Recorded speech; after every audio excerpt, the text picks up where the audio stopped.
के चड्ढा सर जी हैं, जो कि सुप्रीम कोर्ट के सीनियर लॉयर हैं, और आप कई चैनल्स में संजय सर को देखते रहते होंगे हर दूसरे दिन, चाहे वो आज तक हो, चाहे जी, चाहे न्यूज 18, चाहे लोकसभा, चाहे दूरदर्शन। तो संजय सर आज हमारे पास किसी खास वजह से हैं, और मैं शुरू में ही शुक्रिया अदा धन्यवाद करना चाहूंगा संजय सर का कि आज बड़ा कीमती समय उन्होंने अपने व्यस्त शेड्यूल से हमें दिया है। किस लिए है आप सभी जानते हैं कि हम जितने भी डायरेक्ट सेलर्स हैं, कुछ बहुत सी चीजें चर्चित हैं, और ये जो एक्ट हमारा आया है भारत का राजपत्र, ये जो एक्ट कंज्यूमर प्रोटेक्शन एक्ट जो हमारा आया है, रूल जो आए 2021 के, उसको लेकर यूट्यूब में, उसको लेकर मीडिया में डिफरेंट तरह की चीजें चर्चित है।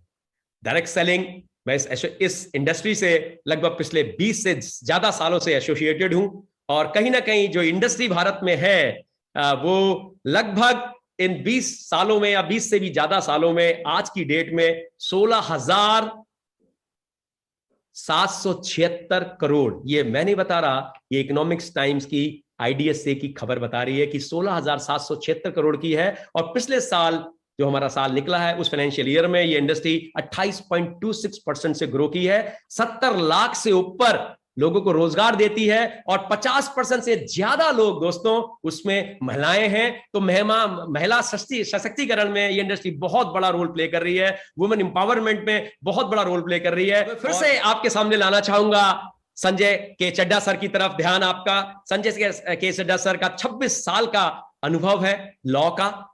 BSK लीगल नाम की फर्म जो पूरे इंडिया में जिसकी ब्रांचेस हैं और दिल्ली में हेडक्वार्टर है, संजय सर उस फर्म के कर्ता धर्ता है। चाहे आज तक हो, चाहे जी न्यूज हो, चाहे दूरदर्शन हो, चाहे लोकसभा चैनल हो, चाहे न्यूज 18 हो, हर जगह आप संजय सर को सुनते हुए देखेंगे, और बड़ी जटिल सवालों का, जटिल कानून के शब्दों का वो इतनी सरलता से समझाते हैं कि हम जैसे लोग जिनको कानून की कोई समझ ही नहीं है, उनको सब समझ में आ जाता है। और इसलिए मुझे लगा कि जो भारत के टॉप लॉयर्स हैं और जो कंज्यूमर अफेयर के one of the top lawyers Bharat के हैं, उनसे बढ़िया कौन हो सकता है इन सब सवालों का जो जवाब है आप तक पहुंचाने में। हमारे कई मित्रों ने, यूट्यूबर्स मित्रों ने, कई डायरेक्ट सेलर लीडर्स ने ये चेष्टा की, लेकिन मुझे लगता है संजय सर से बढ़िया कौन व्यक्ति हो सकता है जो इन सारा जवाब कानूनी आपके सामने लाए। तो सर मैं चाहूंगा कि आप इस चीज को, हमारे डिस्कशन को, मैं चाहूंगा कि आप हमारा मार्गदर्शन कीजिए। जो कानून आया है उसके बारे में बताइए। हमारे ज्यादा सवाल नहीं है, 3 ही मेजर सवाल हैं जो मैं इस इंटरव्यू में, इस डिस्कशन में आपके सामने लाऊंगा सर। जिसमें से सर सबसे पहला सवाल मैं चाहूंगा कि जो आपके लिए आ रहा है सर, वो है कि जो consumer protection direct selling rule जो हमारा आया है सर, इसको आप किस तरह से देखते हैं? क्या ये डायरेक्ट सेलिंग को मजबूती देता है सर? या क्योंकि बहुत से लोग पिछले 7 दिन में, क्योंकि 28 दिसंबर को सर ये नोटिफाई हुआ था पिछले साल 2021 में, बस 7 दिन पहले नोटिफाई हुआ था, 8 दिन पहले नोटिफाई हुआ था। तो बहुत से लोगों ने यूट्यूब में चीजें डाली हैं, बहुत से लोगों ने मीडिया में पढ़ा है, और वो बड़ी असमंजस की स्थिति में है, क्योंकि कोई भी लॉयर्स या इस तरह का उनको चीज अथॉरिटी नहीं दिख रही है कि वो किसकी बात माने और किसकी बात को ना माने। तो कंफ्यूजन की स्थिति है। सर आप इस कानून को किस तरह से देखते हैं? Over to you sir. Thank you Jitesh. सबसे पहले तो बहुत बहुत आभार आपका, और आपने इतनी प्रशंसा मेरी करी, मैं तो मेरा दिल जो है वो गदगद हो गया। खैर, आज आपने एक बहुत अहम प्रश्न को उठाया है। Consumer protection direct selling rules 2021 में आए, 7-8 दिन पहले आए, और आपका पहला सवाल है कि इससे क्या होगा। देखिए, कोई भी कानून क्यों बनता है? कानून का उद्देश्य होता है उस पर्टिकुलर सेक्टर में पारदर्शिता को लाना, एफिशिएंसी को लाना, अकाउंटेबिलिटी को लाना, ये तमाम ऑब्जेक्टिव होते हैं। और किसी भी क्षेत्र में अगर पारदर्शिता हो, अकाउंटेबिलिटी हो, एफिशिएंसी हो, तो क्या होगा? मुझे लगता है वो पॉजिटिव होगा। मैं आपको ये बताना चाहता हूं बड़ी जिम्मेदारी के साथ कि ये एक बहुत बहुत बहुत अच्छा स्टेप हुआ है। तमाम जो लोग हैं, आपने बताया 70 लाख लोग हैं, और मैं एंटिसिपेट करता हूं 7 करोड़ लोग हो जाएंगे। क्यों? क्योंकि ये एक, अब आप ये जानिए कि इस कानून के आने से आपका जो क्षेत्र है जिसमें आप काम करते हैं, वो क्षेत्र अब फोर्टिफाइड हो गया है। एक किला बन गया है आपके समक्ष। जान लीजिए इस बात को। लाल किले से जैसे कवर हो जाते थे ना पहले जमाने में, ऐसे ही अब एक किला बना दिया गया है।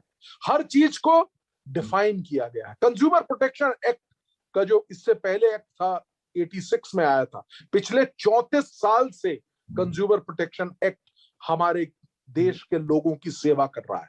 निश्चित तौर पे इस एक्ट का सिर्फ एक ही एक उद्देश्य है, कंज्यूमर प्रोटेक्शन, अर्थात कंज्यूमर का प्रोटेक्शन करना। यहां पे ये जो डायरेक्ट सेलिंग है, क्योंकि ये दो चीजों से गवर्न होती है। सबसे बड़ी बात देख लीजिए, कंज्यूमर प्रोटेक्शन एक्ट से जो चीज भी इन्वॉल्व है वो दो चीजों को ही लेके चलेगा, तीसरी चीज नहीं है। ये बहुत अहम है क्योंकि लोग कंफ्यूज हो रहे हैं तीसरी चीज से, मैं आऊंगा उसको। दो कौन कौन सी चीजें हैं जितेश? पहली चीज है गुड्स और दूसरी चीज है सर्विसेज। सिर्फ गुड्स और सर्विसेज में जो ये डायरेक्ट सेलिंग में लोग इन्वॉल्व हैं, सिर्फ और सिर्फ उनको ये गवर्न करता है। लोग जो कंफ्यूज हो रहे हैं, मैं उसको अभी बताता हूं वो क्यों हो रहे हैं कंफ्यूज। क्योंकि उनको लग रहा है कि ये फाइनेंशियल जो ट्रांजैक्शंस हैं, जहां पे आप रुपया जमा करते हैं और वहां से रिटर्न मिलता है, क्या वो भी इसमें कवर्ड है? मेरा जवाब है बिल्कुल नहीं। तो इसलिए मैं आपके माध्यम से, क्योंकि आपकी जो आपने इस वीडियो को बनाने के लिए आज सुबह ही मुझे फोन किया था और मैं सहर्ष राजी हुआ, क्योंकि मेरा एक उद्देश्य है जीवन में, स्प्रेडिंग लीगल अवेयरनेस। मैं चाहता हूं कि सब लोगों को पता हो क्या है कानून, और आपका ये जो आज का कार्यक्रम है ये सिर्फ और सिर्फ इसी उद्देश्य से है। मैं अपने आप से ये कहना चाहता हूं, आप भी सब लोग इस कानून का तहे दिल से स्वागत करिए। ये आपको मजबूती देने के लिए बनाया गया है। जितने भी लोग डायरेक्ट सेलिंग इंडस्ट्री में हैं, उनको मजबूती देने के लिए ही इसका एक ही उद्देश्य है। आप, मुझे लगता है कि इससे ज्यादा मैं क्या कहूं, बहुत बहुत बहुत आपको मजबूती देगा। कोई काम कम नहीं होगा, काम अब मल्टीप्लाई होगा, ये नोट कर लीजिए। और आप जब मुझसे आज से जब बाद में बात करिएगा, आप देखिएगा ये प्रत्यक्ष रूप से ये आपके समक्ष आएगा। 16,740 करोड़ आपने कहे, आप ही से ज्ञान मिला है मुझे अभी। 16,740 करोड़ रुपए का रेवेन्यू जो इंडस्ट्री ले रही है। मैं ऐसा सोचता हूं कि आपने बताया पिछले साल कोरोना में जब सारी इंडस्ट्री डूब रही थी, तब इसमें 28% की ग्रोथ रही है। यही ग्रोथ आगे भी रहेगी, ऐसा मेरा मानना है।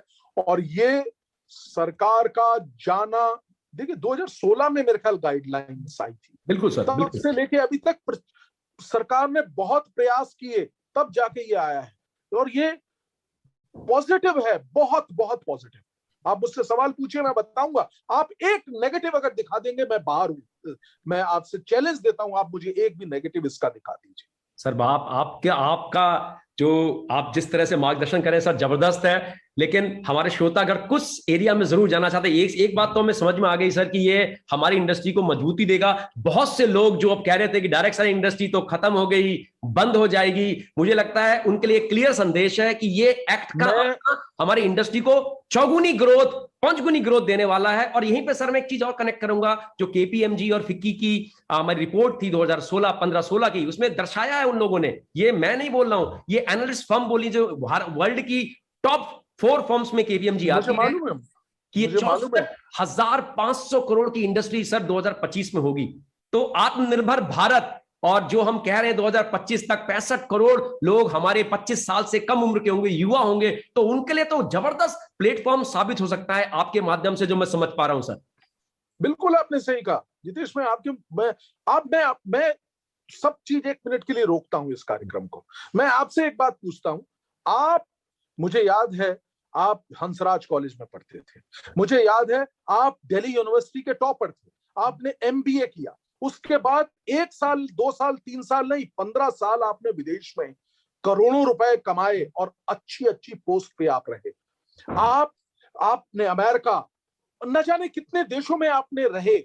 आप चाहते तो आप वहीं रहते और ग्रोथ करते, लेकिन आपने आज से 3-4 साल पहले ये निर्णय लिया। मुझे इस चीज की जानकारी है, तभी मैंने कहा। मैं बहुत, आपका उदाहरण अपने आप में एक महान उदाहरण है। आप जैसे जो इतने ज्यादा विद्वान व्यक्ति जब इस क्षेत्र में आ रहे हैं, तो ये तो हर व्यक्ति के लिए खुला हुआ क्षेत्र है। मैं आपको बताना चाहता हूं, मैं आपका उदाहरण मुझे माफ कीजिएगा, मुझे देना चाहिए था कि नहीं मुझे मालूम नहीं है, लेकिन ये एक साक्षात उदाहरण है सबके समक्ष। आप लोग, ये इंस्पिरेशन है आप, मैं जानता हूं और इस बात को बड़े जिम्मेदारी से मैं कह रहा हूं। Thank you so much Sanjay sir, ये तो आपका बड़प्पन है।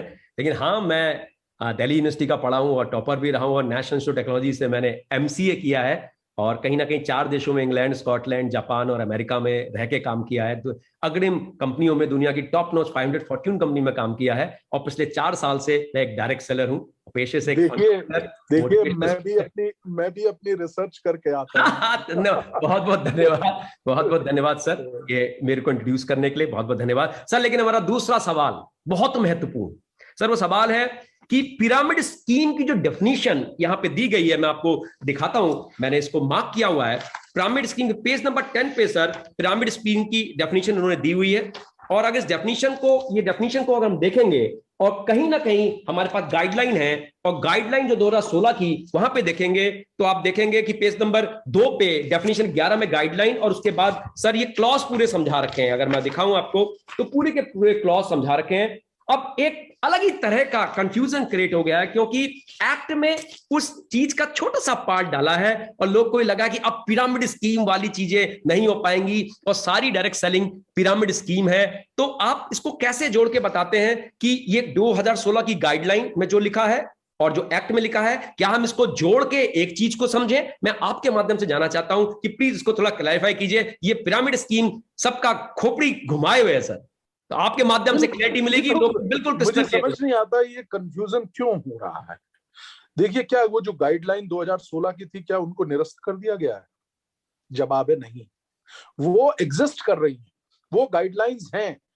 जब ये कानून, वो कानून है, और वही गाइडलाइन को आगे बढ़ाया गया है। वो जो आपके शब्दों में अगर कहूं कि जोड़ के पढ़ा जा सकता है, तो जवाब मेरा है हाँ, बिल्कुल पढ़ा जा सकता है। कहां पे कंफ्यूजन है, मुझे यही समझ नहीं आ रहा। जो स्थिति थी वो स्थिति ही रहेगी। और ऐसे व्यक्ति जिन्होंने ये बात कही है कि अब ये स्कीम्स बंद हो जाएंगी, ऐसे व्यक्ति जिन्होंने ये कहा है कि अब ये जो कंपनियां हैं भारत में जो कि 16-17 हजार करोड़ रुपए कमाती थी, अब इनका भविष्य शून्य है, मुझे लगता है या तो उनको लॉ का ज्ञान नहीं है, या फिर उन्होंने बिल्कुल तैयारी नहीं की और वो बड़े गलत बयानी कर रहे हैं। ऐसा बिल्कुल नहीं है जितेश जी। ये एक कानून सरकार द्वारा पास किया गया कानून है, जो आपको परिपक्वता देता है, मल्टी लेयर्ड नेटवर्किंग की बात करता है, बड़े स्पष्ट शब्दों में, बहुत स्पष्ट तरीके से कहा है। बिल्कुल ये घबराने की बात है कुछ लोगों के लिए, वो भी मैं बताता हूं। ऐसे लोग जो कस्टमर्स की केयर नहीं करते, ऐसे लोग जो अपने एम्प्लॉइज, ऐसे लोग का मतलब ऐसी कंपनियां जो अपने एम्प्लॉइज की कोई कद्र नहीं करते, उनके साथ धोखाधड़ी करके पैसा कमाने का प्रयास करते हैं, ऐसे कंपनियां जो कि सही सेवाएं या गुड्स नहीं देते, उनके लिए ये गलत है। और आपको 90 दिन का समय दिया गया, किसी की अगर कहीं पे भी कोई कमी है उसको भर लीजिए, अन्यथा अब ऐसे व्यक्तियों के लिए या ऐसी कंपनियों के लिए ये जरूर एक तमाचा है। और बाकी तो जो लोग इस क्षेत्र में काम कर रहे हैं, जो सेवाएं दे रहे हैं, जो अच्छा सामान बेच रहे हैं, जिनके सामान की बहुत मांग है, उनके लिए तो ये पॉजिटिव पॉजिटिव पॉजिटिव, कहीं पे नेगेटिव है ही नहीं। Thank you so much sir, आपने बड़ी ही सरल, मैंने बताया ना श्रोताओं, मैं कह रहा था ना कि संजय सर बात को इतनी सरलता से समझाएंगे कि हम में से सबको ये बात समझ में आएगी। मुझे लगता है आपको क्लियर हो गया होगा कि 2016 की गाइडलाइन और कानून जो हमारा आया है ये 28 दिसंबर को, इनको जोड़ के देखने की जरूरत है। और अगर कोई चीज दो एक्ट में कह दी गई है और गाइडलाइन में नहीं है, तो एक्ट मान्य होगा और गाइडलाइन की बात को नहीं माना जाएगा। लेकिन गाइडलाइन में है और एक्ट में नहीं है तो गाइडलाइन मान्य होगी। सर मैं इसको ऐसे ही समझूं सर, दोनों को जोड़ के देखा जाए। आप कह रहे हैं, देखिए एक्ट नहीं है, रूल है। कंज्यूमर प्रोटेक्शन एक्ट 2019 का है, जो कि अगस्त 2019 में आया था, और मुझे अभी भी याद है 20 जुलाई 2020 को उसको लागू किया गया था। और मुझे एक चीज और याद है, मैंने एक 20 जुलाई 2020 को ही एक वीडियो भी बनाया था जो इसी विषय पे था कि कैसे कंज्यूमर प्रोटेक्शन एक्ट के विषय में। तो हमने तो बहुत काम किया है कंज्यूमर प्रोटेक्शन एक्ट में। हम बहुत जिम्मेदारी से आपसे बात शेयर कर रहे हैं कि ये एक बहुत बहुत पॉजिटिव स्टेप है, not only towards the consumers of this country, but also towards the companies who are into the business of direct selling, people who are involved, all those 70 lakh people who are involved in this business, direct selling business, they should celebrate, I must say. And I'm saying it with all the pride, I'm saying so. तो नया साल हमारे लिए जोश लेके आया, 2022 direct selling के लिए एक अलग ही तरह की चीज लेके आया है, जिसकी चीजें, क्योंकि सर बहुत सी यूनिवर्सिटीज में ऐसा डिप्लोमा कोर्स भी प्लान लग गए हैं सर इसको, और बहुत जगह कोर्सेज में डायरेक्ट सेलिंग नेटवर्क। उसका कारण है जितेश जी, उसका कारण क्या है? उसका कारण है कि ये एक भविष्य, जिसे कहते हैं सनराइज इंडस्ट्री है ये, यानी कि ये उदय हो रही है। और एक और बात मैं आपके माध्यम से कहना चाहता हूं, ये वो इंडस्ट्री है जिसे टेक्निकल टर्म में अगर हम कहें, टेक ऑफ स्टेज पे है अभी ये इंडस्ट्री। आप इसका मतलब समझे, यानी कि अभी तो विमान उड़ने की स्थिति में है, टेक ऑफ कर रहा है। आगे तो भविष्य बहुत बहुत उज्जवल है, और इस तरह के कानूनों के आने से सुदृढ़ता मिलेगी इस इंडस्ट्री को, मैं आपके माध्यम से कह रहा हूं। बिल्कुल सही सर। मैं ट्विटर के दो चीज का जिक्र करूंगा। एक 14 अक्टूबर 2021 का हमारे फाइनेंस मिनिस्टर जी का ट्वीट किया हुआ है कि इस इंडस्ट्री के बारे में अमेरिका में वो ग्लोबल सीए, एक डायरेक्ट सेलिंग इंडस्ट्री के ग्लोबल सीईओ से मुलाकात की है, और उन्होंने अपने ट्विटर हैंडल में इसको डाला डायरेक्ट सेलिंग को। उसके बाद सर 21 दिसंबर 2021 में अमिताभ कांत जी ने ट्वीट किया उसी चीज पे। तो ये चीज दर्शा रही है कि देश इसको बड़ा पॉजिटिव देख रहा है, गवर्नमेंट इसको बड़ा पॉजिटिव देख रहा है। इतने बड़े बड़े लोग के ट्वीट्स हैं, तो कहीं ना कहीं तो आगे जाने वाली चीज है। और इसमें कई लोग के सर डायरेक्ट सेलिंग को, क्योंकि मैं डायरेक्ट सेलिंग को पिछले 20 साल से देख रहा हूं, तो कुछ लोग कहते हैं सर 2 लाख का जो प्लान होता है या 3 लाख का प्लान होता है वो पिरामिड स्कीम होती है। तो उनके लिए सर मैं कहना चाहता हूं इस मंच से कि इस कानून में डायरेक्ट सेलिंग मॉडल का सर बिल्कुल जिक्र किया गया। अगर आप देखेंगे सर एप्लीकेशन में साफ लिखा है सर कि all model of direct selling, कहीं 2 लाख 3 लाख 5 लाख जनरेशन प्लान की बात नहीं की है। बस सारी ही चीजें मान्य है अगर वो इसको फॉलो करती हैं। लेगो का कोई लेना देना ही नहीं है इन चीजों से। ये भी हमारी भ्रांति है जो लोगों के है, क्योंकि इस कहते हैं क्षेत्र में अलग अलग तरह के लोग जिनको कानून की इतनी समझ नहीं है, वो अपने हिसाब से ही कुछ ना कुछ कह देते हैं और एक कंफ्यूजन की स्थिति पैदा हो जाती है। बहुत बहुत धन्यवाद। अब आखिरी सवाल मेरा सर वो आपसे है, और इसके साथ वो सवाल है सर कि जीएसटी, एक सवाल आता है जहां पे लिखा है, मेंशन किया है कि कुछ लोग यूट्यूबर्स या कुछ लोगों ने जिक्र किया कि जीएसटी अब सबको लेना पड़ेगा। जहां तक मैं जानता हूं, क्योंकि मैं भी डायरेक्ट सेलिंग से एसोसिएटेड हूं, 20 लाख से ऊपर का जब हमारा इंसेंटिव कमीशन बनता है तो हम जीएसटी लेते हैं। मेरे पास अपना जीएसटी का नंबर है, लेकिन वो क्योंकि मैं 20 लाख से ऊपर साल का सालाना अर्न करता हूं, इसलिए मेरे पास जीएसटी का नंबर है। तो क्या सर ये ऐसा ही रहेगा थ्रेशोल्ड, या जो लोग कह रहे हैं कि अब सबको लेना पड़ेगा, प्लीज इसमें थोड़ा सा प्रकाश डालिए सर। देखिए, फिर वही कंफ्यूजन क्यों पैदा किया जा रहा है? कोई भी व्यक्ति, ये हर व्यक्ति जानता है जीएसटी का एक टर्नओवर पे बेस्ड करती है जीएसटी। थ्रेशोल्ड दिया गया, कानून का प्रोविजन है। इस नियम से कोई जीएसटी थोड़ी बदल जाएगा। जीएसटी का तो कानून यही है कि एक पर्टिकुलर थ्रेशोल्ड है, उस थ्रेशोल्ड को अगर आप मीट आउट करते हैं तो आपको जीएसटी लेना पड़ता है। मेरा सवाल का जवाब सिर्फ इतना ही है, अर्थात मुझे वो अमाउंट नहीं मालूम है, अगर वो 20 लाख है तो 20 लाख। अगर मैं आपके माध्यम से पुनः बताता हूं बड़े स्पष्ट शब्दों में, जीएसटी तभी लेना पड़ेगा जब आप उस थ्रेशहोल्ड को, अर्थात उस बिंदु को, अपनी आय के उस बिंदु को तक पहुंच जाएंगे। उसके बाद, अरे भाई, इसका एक और उदाहरण देने का प्रयास करता हूं। आप जानते हैं कि अगर 3 लाख की सीमा है, अगर 3 लाख से ऊपर आपका अर्निंग्स है, तभी आप टैक्स देते हैं। भारत के सिर्फ 3% लोग इनकम टैक्स देते हैं, किसान बचे हुए और ऐसे व्यक्ति जिनकी आयु, जिनकी अर्निंग 3 लाख से कम है, वो टैक्स नहीं देते। तो थ्रेशहोल्ड 3 लाख बना हुआ है। ऐसे ही जीएसटी में भी थ्रेशहोल्ड बना हुआ है। वो थ्रेशहोल्ड जब आप मीट आउट करेंगे, उतना ट्रांजैक्शन करते हैं, तभी तो आप जीएसटी के काबिल बनेंगे देने के। ये तो, इसमें इस कानून का कोई लेना देना नहीं है। इसमें सिर्फ और सिर्फ जीएसटी कानून जो है उसको जानने की आवश्यकता है, और वो बड़ा स्पष्ट है। जबकि मैं जीएसटी का इतना बड़ा कोई ज्ञाता नहीं हूं, लेकिन ये तो संभवतः सभी व्यक्ति जानते हैं। Thank you so much sir.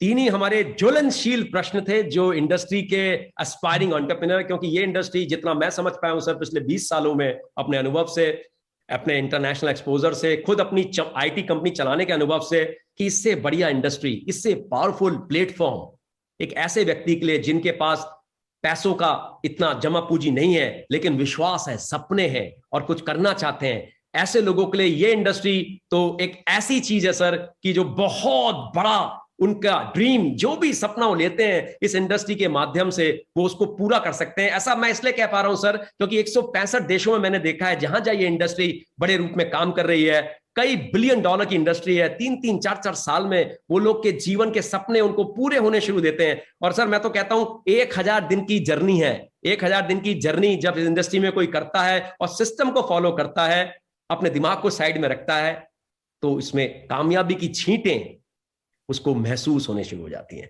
तो मैं आपका बहुत धन्यवाद करना चाहूंगा संजय सर आपका, और मैं आपकी ये समय और भी विषयों में, क्योंकि और भी सवाल जवाब सर हमारे श्रोताओं के आ सकते हैं और हमारी इंडस्ट्री के लीडर्स के आ सकते हैं, तो मैं आपको शायद भविष्य में और भी तकलीफ दूं, और आपसे बढ़िया कौन बता पाएगा। इतनी सरल भाषा में आपने तीनों ही सवालों का सर जवाब दे दिया। Thank you so much. और अगर फाइनली आप कुछ कहना चाहते हैं श्रोताओं से तो मैं सिर्फ ये कहना चाहूंगा जितेश, मैं आपका उदाहरण देखता हूं और निश्चित तौर पे एक प्रगतिशील व्यक्ति हैं आप, बहुत अच्छी आपने काम किया है, और जो लोगों के लिए एक, मुझे ऐसा लगता है कि कई लोगों के लिए आप जिसे कहते हैं ना इंस्पिरेशन है। अगर ये लॉ नहीं आता तो सिस्टम लचर रहता। मैं आपसे बहुत सही बात कह रहा हूं। इस लॉ के आने से इस इंडस्ट्री में परिपक्वता आएगी, मजबूती आएगी। आप तमाम जितने भी लोग इसमें इन्वॉल्व हैं, विश्वास कीजिए, मुझे मालूम नहीं है विश्वास का अभाव क्यों आया, लेकिन मैं पुनः आपसे कह रहा हूं कि ये एक बहुत महत्वपूर्ण लॉ है, और लॉ पॉजिटिविटी के साथ देखिए इसको। इसमें एक भी, आपको मैं चैलेंज देता हूं, आप एक भी नेगेटिव पॉइंट अगर आपके जहन में आता है, आप जिससे भी पूछेंगे वो कहेगा ये नहीं है, वो नहीं है, कोई भी नेगेटिव पॉइंट स्पेसिफिकली बताए तो मुझसे आप पूछिएगा। मैं आपसे बड़े स्पष्ट शब्दों में कह रहा हूं, इसमें बिल्कुल नेगेटिविटी नहीं है, और ये आपकी ग्रोथ, आपकी प्रगति के लिए ही बनाया गया कानून है। धन्यवाद। Thank you so much Sanjay sir, thank you so much आप समय देने के लिए सर, आपने हमको समय दिया। और दोस्तों मैं यही कहना चाहूंगा, आप सवाल जवाब कमेंट सेक्शन में डाल सकते हैं। संजय सर का यूट्यूब चैनल है BSK लीगल के नाम से, आप गूगल में मारेंगे तो संजय सर के बारे में आपको सब दिख जाएगा कि कहां संजय सर ने अपना कीमती समय दिया। आप सब भी श्रोतागण भी जरूर अप्रिशिएट करेंगे। मैं सब श्रोतागण की तरफ से आपको आज